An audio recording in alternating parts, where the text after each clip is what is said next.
کہا جاتا ہے کہ کسی بادشاہ کا گزر اپنی سلطنت کے ایک ایسے علاقے سے ہوا جہاں کے لوگ سیدھا نہر سے ہی پانی لے کر پیتے تھے۔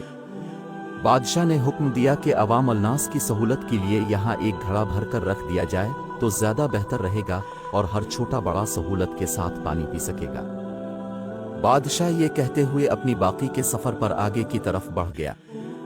شاہی حکم پر ایک گھڑا خرید کر نہر کے کنارے رکھا جانے لگا تو ایک اہلکار نے مشورہ دیا یہ گھڑا عوامی دولت سے خرید کر شاہی حکم پر یہاں نصب کیا جا رہا، ضروری ہے کہ اس کی حفاظت کا بندوبست کیا جائے اور ایک سنتری کو چوکیداری کے لیے مقرر کیا۔ سنتری کی تعیناتی کا حکم ملنے پر یہ قباحت بھی سامنے آئی کہ گھڑا بھرنے کے لیے کسی ماشکی کا ہونا بھی ضروری ہے اور ہفتے کے 7 دن صرف ایک ماشکی یا ایک سنتری کو نہیں پابند کیا جا سکتا۔ بہتر ہوگا کہ 7 سنتری اور 7 ہی ماشکی ملازم رکھے جائیں تاکہ باری باری کے ساتھ بلا تعطل یہ کام چلتا رہے۔ ایک اور محنتی اہلکار نے رائے دی کہ نہر سے گھڑا بھرا ہوا اٹھا کر لانا نہ تو ماشکی کا کام بنتا ہے اور نہ ہی سنتری کا۔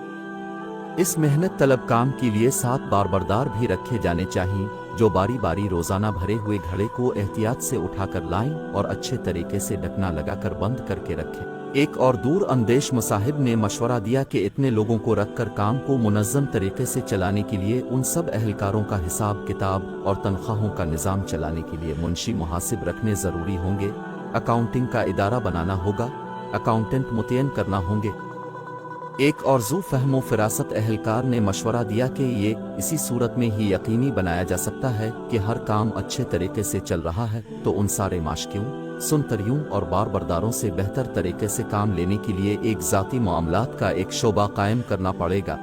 ایک اور مشورہ آیا کہ یہ سب کچھ ٹھیک ہو رہا ہے مگر ملازمین کے درمیان میں لڑائی جھگڑا یا کوئی زیادتی ہو جاتی ہے تو ان کا تصفیہ اور ان کے درمیان میں صلح صفائی کون کرائے گا تاکہ کام بلا تعطل چلتا رہے۔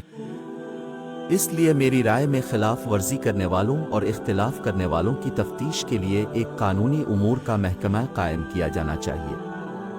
ان سارے محکموں کی انشاء کے بعد ایک صاحب کا یہ مشورہ آیا کہ اس سارے انتظام پر کوئی ہیڈ بھی مقرر ہونا چاہیے۔ ایک ڈائریکٹر بھی تعینت کر دیا گیا۔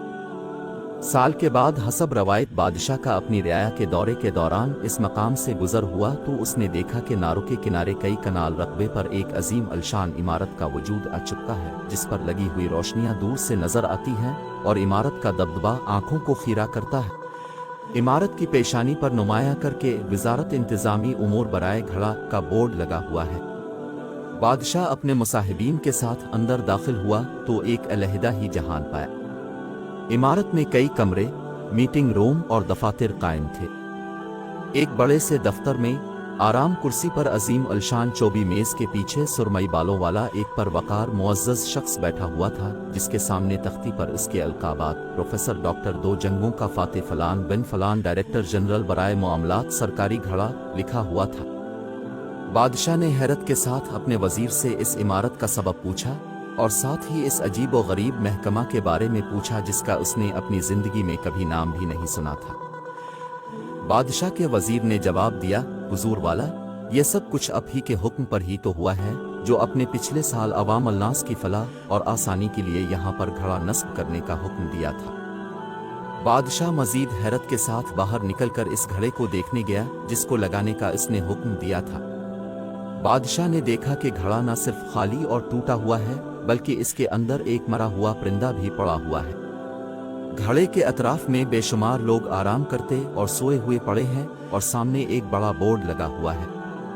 گھڑے کی مرمت اور بحالی کے لیے اپنے عطیات جمع کرائیں من جانب وزارت انتظامی امور برائے گھڑا۔ کچھ یہی حال ہمارے پیارے ملک میں بسنے والے سیاستدانوں کا ہے جو اس ملک کو کھانے میں کوئی کسر نہیں چھوڑتے۔